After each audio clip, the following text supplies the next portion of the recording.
Saat Anda naik eskalator, Anda sudah sering melihat tampilan ini. Tetapi apakah Anda sudah melihat pemandangan ini? Atau seperti ini? Dalam video hari ini, saya ingin menunjukkan kepada Anda bagaimana eskalator bekerja. Sulit membayangkan dunia modern sekarang tanpa eskalator. Awalnya disebut tangga berputar. Gagasan pertama dapat ditelusuri kembali ke 1859. Tapi itu beberapa dekade lagi sampai kami memiliki eskalator kerja pertama kami. Sejak itu, masyarakat mulai sangat bergantung pada mesin ini.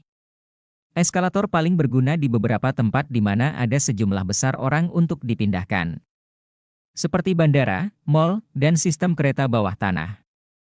Lift dapat juga memindahkan banyak orang. Tapi kalau ruangnya sama digunakan untuk eskalator, kita bisa memindahkan lebih banyak orang. Tentu saja biasanya ada lift di dekatnya, untuk mereka yang tidak dapat menggunakan eskalator. Anda biasanya akan menemukan setidaknya 2 eskalator satu sama lain. Satu naik dan lainnya turun. Mereka dapat berkembang dari berbagai tingkatan. Terkadang untuk menghemat ruang, mereka akan diatur pola silang.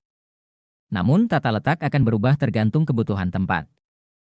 Beberapa eskalator mungkin perlu lebih panjang atau lebih pendek tergantung pada ketinggian lantai berikutnya. Mungkin mereka harus seperti itu lebih luas agar muat lebih banyak orang, atau beberapa eskalator mungkin harus tepat di sebelah satu sama lain.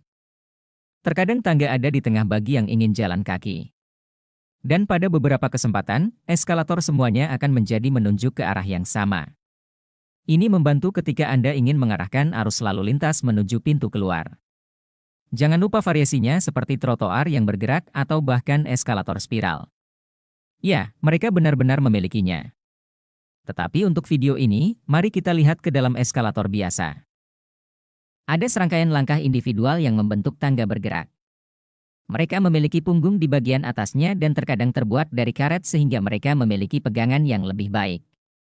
Setiap anak tangga akan dicat kuning di bagian tepi untuk mendorong penumpang untuk tidak berdiri terlalu dekat dengan tepi.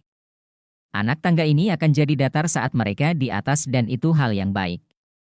Setiap langkah memiliki 2 roda di bagian bawah untuk membimbingnya saat bergerak bersama. Lalu kita memiliki apa yang disebut rantai. Ini menempel pada bagian atas setiap anak tangga. Sekarang yang kita butuhkan hanyalah sebuah trek sistem untuk memandu rodai, rantai anak tangga menggulung di roller bagian atas dan roda bawah roll sepanjang trek ini. Penentuan posisi trek ini adalah untuk menentukan panjangnya eskalator. Mari kita fokus pada salah satunya langkah-langkah saat turun. Anda dapat melihat apa yang akan terjadi di roda bawah ini hanya sedikit lebih tinggi, langkahnya tidak lagi datar. Begitu kita sampai pada akhir, langkah balik dan pindah ke sisi lain. Hal yang sama terjadi ketika kita kembali ke puncak. Motor eskalator biasanya di bagian atas, itu harus memindahkan poros ini dan 2 gigi besar itu tarik rantai langkah.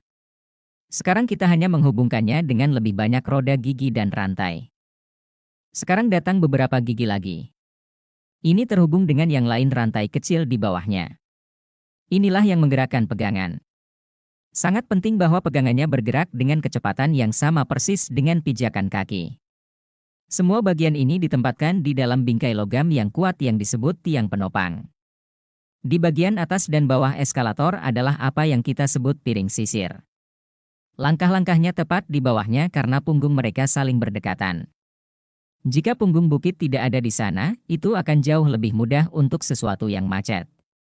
Tapi bagaimanapun juga, ingat saja bahwa itu tidak pernah merupakan ide yang baik untuk bermain-main eskalator. Nama saya Azira dan saya suka animasi 3D. Tekan tombol berlangganan itu jika Anda ingin melihat lebih banyak video seperti ini. Terima kasih.